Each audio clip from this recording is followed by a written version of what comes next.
মাধ্যমিকের পরীক্ষা চলাকালীন প্রথম দিনে প্রসব যন্ত্রণা উঠল এক পরীক্ষার্থীর। প্রশাসনের তৎপরতায় তড়িঘড়ি নিয়ে যাওয়া হলো হাসপাতালে। মুর্শিদাবাদ জেলার কান্দি বাগডাঙ্গা রামেন্দ্র সুন্দর বিদ্যাপীঠের ছাত্রী হাসিনা খাতুন। এবছর তার পরীক্ষার সেন্টার পড়েছিল কান্দি রাজা মনীন্দ্রচন্দ্র উচ্চ বালিকা বিদ্যালয়ে।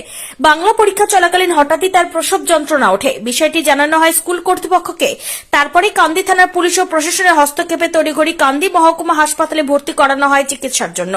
কান্দি মহকুমা হাসপাতালে বসেই মাধ্যমিকের বাংলা পরীক্ষা দেবেন ওই ছাত্রী বলেই জানা গেছে।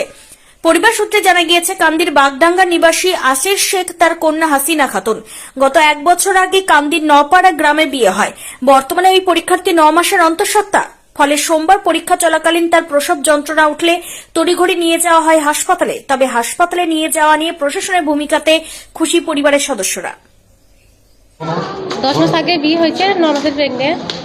এই মাধ্যমিক পরীক্ষা দিতে এসে হঠাৎ পেটে ব্যথা দেখছি, দিল্লি এসছে। কান্দি থানা থেকে পুলিশ এনেছে, সাংবাদিকরা সব এসছে, ভর্তি করে দিচ্ছে হসপিটালে।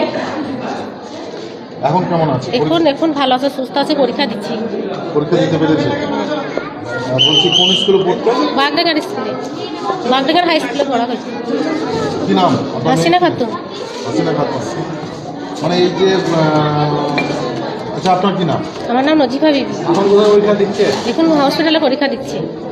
চারিদিকে যে এত সতর্ক করছে এবং